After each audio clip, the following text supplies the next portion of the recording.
good afternoon, good evening, wherever you are.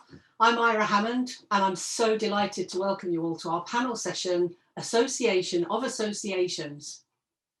We're so well represented here today by a fabulous group of payroll professionals, and I know you're all going to be in for a treat. Our topic today is best practices for leading through change in global payroll. And I have some great questions to really challenge our panel. It's time to meet our esteemed panel from the associations around the world. First, we have Scott Wilson. Hi, Scott. Hi, Ira. How are you? Good. Today, Scott is representing the GPMI, the Global Payroll Management Institute, and is the Director of Strategic Initiatives. Welcome, Scott, and thanks for being with us today from, I think you said, the center of where everything happens in the US. Washington, DC? That's right. Thank you, Ira. Something like that. Next, we have from Canada, Stephen Van Alstine. Hi, Stephen. Hello, Ira. How are you? Great. Steve is the Vice President of Education from the CPA, the Canadian Payroll Association. He's been with the association for close to 25 years and has worked passionately to raise the role of payroll within business through his roles in government relations and education. And I think, Stephen, you're in and around Toronto, is that right? That's correct. Okay. And last but not least, of course, we have all the way from, well, not all the way, a couple of hours drive from me, Jason, is that right? We have Jason Davenport, who's actually in my old job, non-exec director and chair of the board of directors of the CIPP, the Chartered Institute of Payroll Professionals. His role is to provide strategic oversight to the executive and operations. Well, enough of the introductions. Let's get on with challenging our panel, because that's why I'm here today. We can say challenge, as 2020 has been a very, very difficult year for almost every profession, not in the least payroll. Every strata of society and business has been affected by this pandemic in one way or another. So Scott, I'm coming to you first. How has your association battled through 2020? I'd also like to understand what new initiatives have been undertaken that have provided opportunistic results. Thank you. Thank you, Ira. 2020, as you said, has been a crazy year, and I think the majority of us will not be sad to see it go come January 1st. At GPMI and the APA, the American Payroll Association, we've had to make a swift decision and accelerate initiatives to provide virtual learning to all of our members. Our in-person annual meeting in May was converted to an interactive online experience, and all of our educational offerings had to follow suit shortly after that. My colleagues worked very hard to ensure a smooth transition and keeping in check that we didn't lose the experience. A lot of the interactiveness that comes with being in person at a meeting, we were trying to replicate that as best we could virtually as well. And then everybody was looking for information on COVID-19. Both APA and GPMI created a number of resources and resource pages directly for our members to be able to access all of the legal changes, especially in the US. We didn't have a federal guideline. Everything was state driven. So we had 50 plus different ways of handling the pandemic, and then supporting our global payroll professionals and bringing in as much information as we could from sister organizations, our own research, and providing that in a single place for everyone to come in and view it. That's really interesting, Scott. Thanks. And Stephen, I know the CPA are forward thinking. I've been working with you for a little while. Yeah. But how has 2020 affected you at the CPA, and what new initiatives have come out of these trying times for you? I think the word that I would use and have been using a lot this year is pivot. We have pivoted, and a lot of what Scott has said is happening at the Canadian Payroll Association as well. So we've moved a lot of our online learning. And of course, many of you are aware of the geography of Canada. We're a very expansive country geographically. This has actually enabled a lot of our members to be able to participate in activities they may not have otherwise been able to participate in. So our national conference, just as an example, we had over 1,000 people participating in that online experience. But I want to talk, as Scott talked a lot about online learning and those kinds of things, and that's some of the things that we're doing. I want to talk about the government side of things a little bit as well, as Scott touched on. And there were literally, since March, there have been 300 government announcements in Canada, with changes to different programs, both at a federal and a provincial level. But as well, payroll has been seen as essential. So we've had our Prime Minister talking about the essential nature of payroll, and a lot of the provincial governments have been doing the same. So I think the thing that we're most proud of is the raise of the profile of payroll through this challenging time, making sure everybody continues to get paid accurately and on time. And payroll professionals have really stepped up, and we've been there to support them, and happy to do that at the Canadian Payroll Association. That's, yeah, legislation has just been changing so dramatically. You've had to pivot. You had no choice, have you, really? And what about the CIPP, Jason? Many thanks for the question, Ara. Yeah, I have to say, it certainly has affected businesses and many industries, and the move to remote working and social distancing has challenged all of our face-to-face events and training. As reflected by Stephen and Scott, though, that our advisory service has literally been off the hook. The number of member inquiries that have been coming in just to keep up to date with government legislation as it's been changing has been incredible. But thankfully, here at the CIPP, and actually, in looking at our sister associations, we'd invested in 2 learning technologist roles almost 18 months ago, before the pandemic. And these individuals, those type of roles didn't exist when I left school. But fantastic to bring these people in, because they've been invaluable to us in moving the training and qualification program materials to online delivery capability. That was such a huge benefit to us when that face-to-face training then stopped. And thankfully, I think similar to what Stephen and Scott are saying, the membership have responded really well to our move to online platforms, and events such as the national forums are being delivered in this manner as well now to provide regular updates. And essentially through geography, more are able to attend because of it being remote. So a silver lining there in that way, yeah. For sure. Okay, so I think we can include ourselves in my next statement. So we all know payroll professionals are truly passionate. I think that goes without saying, doesn't it? And this year, their passion and zest has truly been tested. They take the full responsibility upon themselves and operate with pride to ensure that payroll always gets done on time, every time, irrespective of the situation they're faced with. And I'm going to go back to Jason first. Have you witnessed instances of payroll teams going over and above the call of duty to get their work done in recent months? Oh, I'm so glad you gave me the opportunity to speak first, because it gives me the opportunity to say very well done to all the payroll professionals out there. I mean, absolutely fantastic. Absolutely, yes. If you, I tried to think about how would I put this in best framing.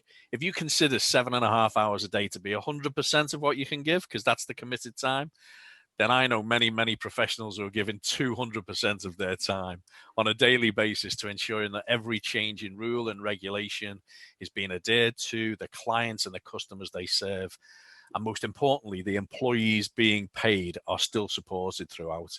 I mean, it's been absolutely great to see the profession recognized as a key worker, as was mentioned earlier, and witness the business leaders realizing just how important the function is to business. I have to say, yeah, a great big well done to the whole profession in standing up and meeting the demands of the pandemic. Yeah, through adversity, I think. So triumph through adversity or something. And Stephen, how about you? What have you seen that proves the payroll profession will stop at nothing? Yeah, we've seen, like Jason, an incredible amount of kind of rising to the challenge. And, you know, it's not by coincidence that this conference is mentioning rising above. And that's exactly what payroll professionals have been doing in Canada. What we've seen specifically is, you know, there's lots of government legislative changes that have required payroll professionals to step up, as I've mentioned. So records of employment are one of the requirements that when somebody terminates from the organization has to be produced. So we saw an incredible, influx of the requirements to be producing those records of employment. So to Jason's point, that standard kind of 7.5, 8-hour day absolutely went out the window. There were payroll professionals who were having to address closures of businesses and working hard to be compassionate and meet those legislative requirements. But specifically, I'll just finish off with this comment that the payroll software and service provider industry within Canada has worked with our government legislative affairs group tirelessly to address how these legislative changes can be input. So they were meeting sometimes daily, oftentimes late into the evening because they were having to do their day-to-day work to address how we were going to implement some of these changes. So if I could give kudos to all of those organizations like Neeyamo and like, the big service and software providers and small software and service providers, they've been instrumental in operationalizing some of these changes that have been happening very, very fast. Isn't that right? Do you know what? It's heartening to know that there are so many payroll professionals feel compelled to get it right first time, every time. Absolutely. So moving on to look at payroll from a global perspective, the pandemic certainly hasn't been kind to global payroll. The already complex regulatory environment has become even more complicated with changing laws, with furlough schemes put in place and constantly changing, of course. How are organizations handling global payroll compliance today? Stephen, what are your experiences? Well, I think our organizations, GPMI, each of our respective organizations, the CIPP, the CPA, the APA, we're an important conduit of information for our members, particularly. So I think, it's those organizations are working to come to the information source. And really, when you think about all the complexities and all of the number of changes that have taken place, it's so important to be able to tap into where you can get that information quickly, sensitized, what are the implications for the organization. And so, we all work very cooperatively because we all have lots of companies that are global, that operate cross-border.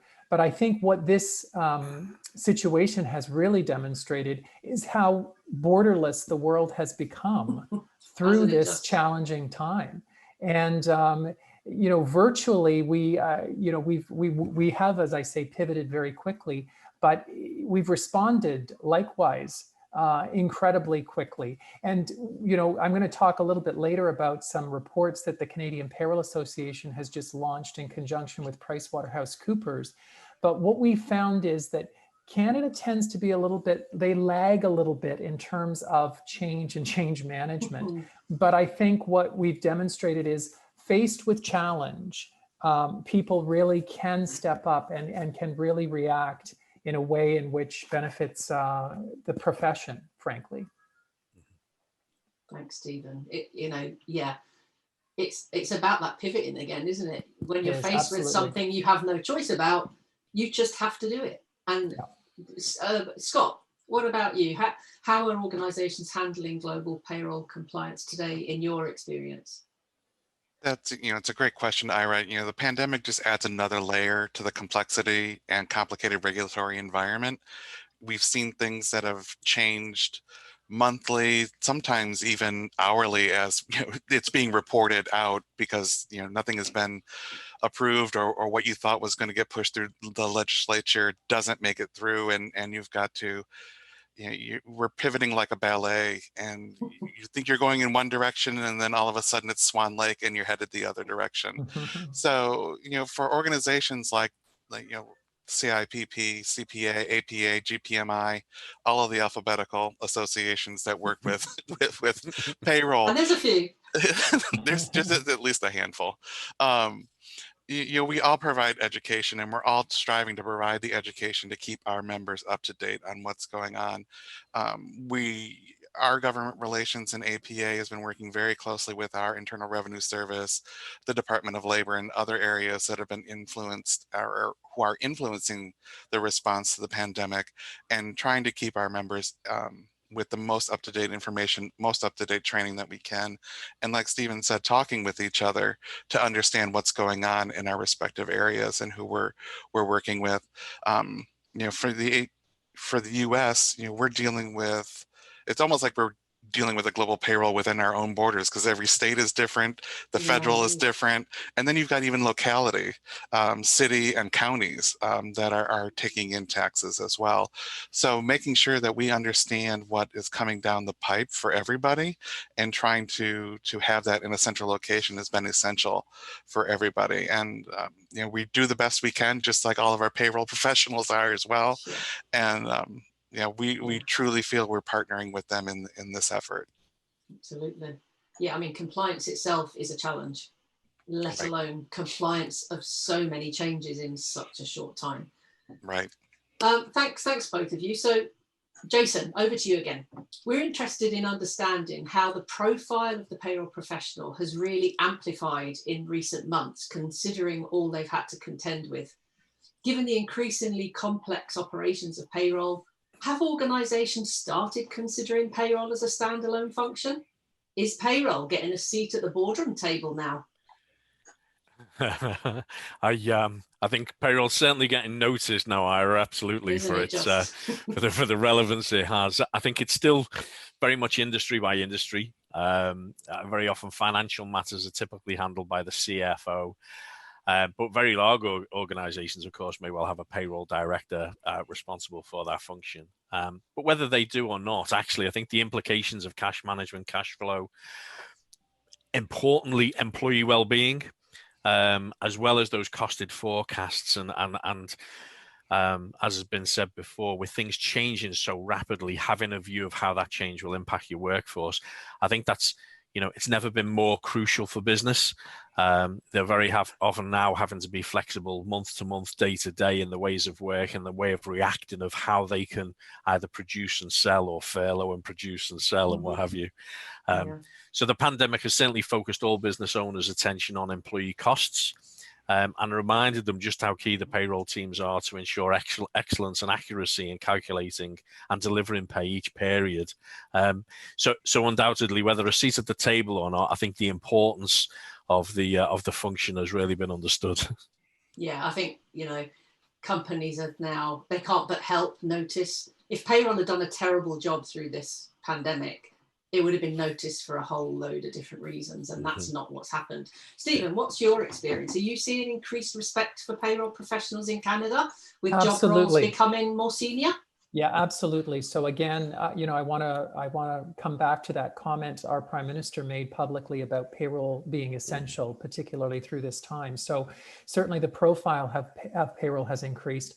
I've often said, you know, we always ask the question, where does payroll report, to finance or to HR? And I've always said, why does it have to report to either? Of course, we know why it does, and Jason reflected some of that in his response, but I have seen payroll getting an increased amount of independence.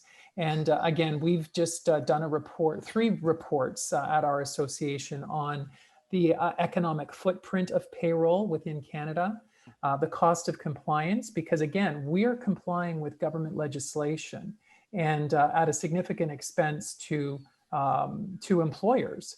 And so what is that actual tangible cost of compliance? And then, of course, I know Jason has been speaking during this conference about the future of payroll, and a lot of us have been focusing on the future of payroll. But what we found with the future of payroll is that, you know, the role of payroll is shifting. We're moving away from that administrative function to more of a strategic function within the organization. So data analytics, KPIs, you know, being able to really provide that important information to the C-suite. So as we kind of transition and continue to move in that direction, I think our profile is going to continue to be raised within organizations. And that's exciting for the function. Yeah, it certainly is. Yeah, it's really good to hear that, guys. Thank you very much. So as well as the changes in legislation then, with new technology, innovation and industry developments increasing every day, the need for educating payroll teams is gaining immense attention. How important is upskilling from a payroll standpoint? Scott? You know, that's a great question. And being an educational nonprofit, of course, we believe upskilling is essential to the payroll profession, really any profession. The rate at which technology is changing, regulations are changing, the way people want to be paid is changing.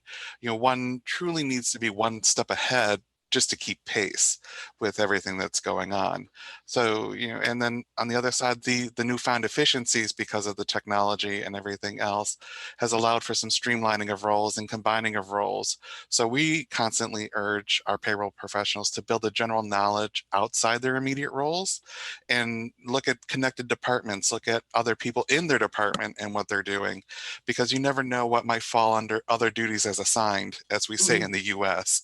And if somebody else has those skills, they could get promoted or even replace you in that situation.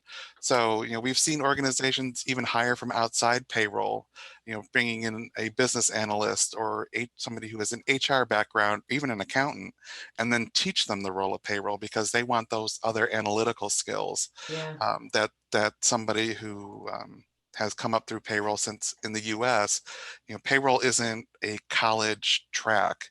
It's usually something that you fall into either within accounting or HR or even finance. You're not going to university to be a payroll professional here in the US. So finding those skills from organizations and other places and just staying aware of what's going on around you is something that we definitely are encourage our professionals to do.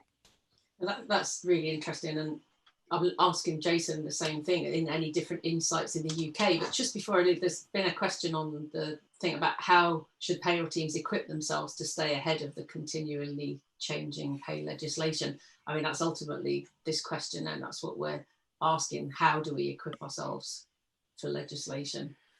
Yeah, I think there's a couple of things in there, Ira. Certainly the being part of associations within your respective countries is super important. That's where you're going to get legislation. You're also going to get delivery of fact and truth. I know there's lots of different groups that may have talk shops and discussion groups, but actually go into your association will get what are the key facts that are being delivered, because that's, it's our raison d'etre.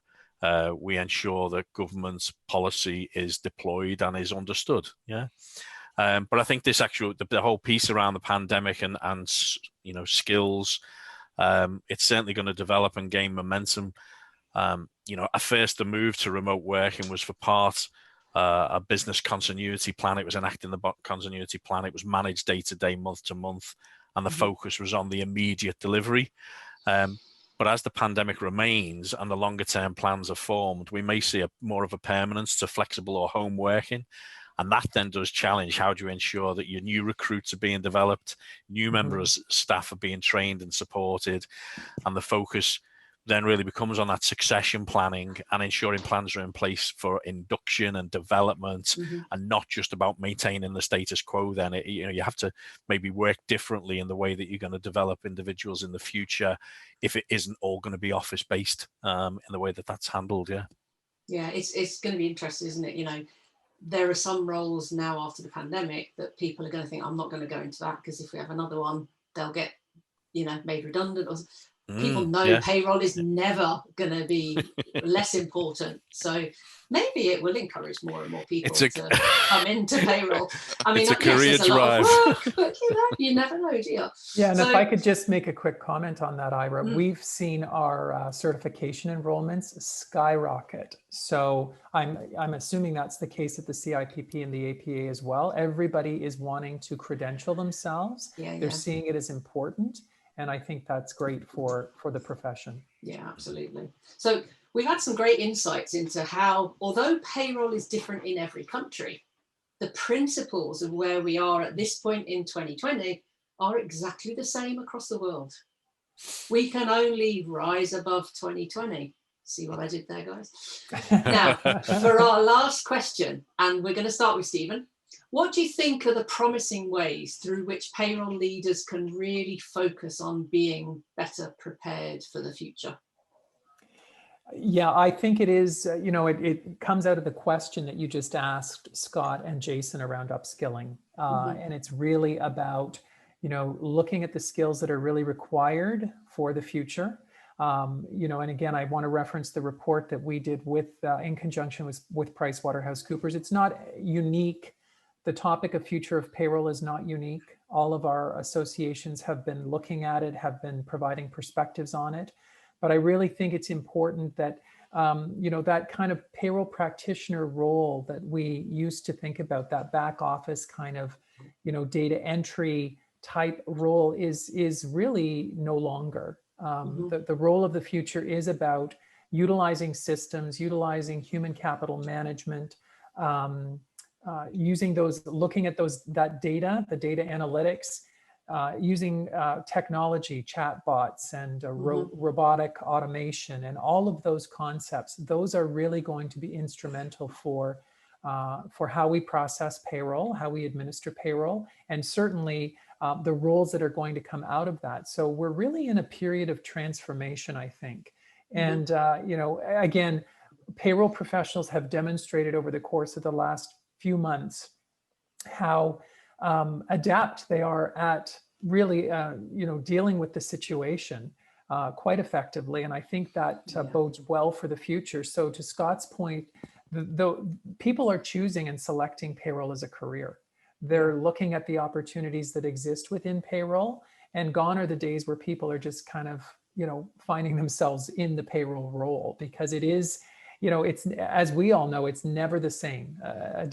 Each day is really never the same. I mean, our goal is to get those net pay calculations out to our employees accurately and on time. But how we do that is transforming, and we have to transform with it. Can you guys answer yours in 10 seconds each? Because we could carry on talking like this for hours. Of course we could. Absolutely. We've just about run out of time. So well, just very quickly then, I think what a great thing that we've seen through the pandemic, if we talk about any kind of silver linings, is that leaders are realizing to show a greater reflection of empathy, and really challenging themselves in the way that they manage the teams, they run the teams, and ensuring that processes are there. There's a question there about contingency planning. That absolutely comes to the fore. And I don't know if we can take these questions into the speakers lounge. Yeah, perhaps. We absolutely can. I think we'll take all of those into the lounge. And I'm going to just close up now because we are out of time. But personally speaking, I've always been proud to be a payroll professional, and as an independent consultant, one of the first to get the UK chartered status. I know how important it is to continue our own personal development. And I just want to thank the panel so much for their insights into how the associations have really, really stepped up and supported payroll professionals through what has been the most difficult year most have ever and probably ever will experience, she says, touching wood. Thank you once again to Stephen, Jason, and Scott.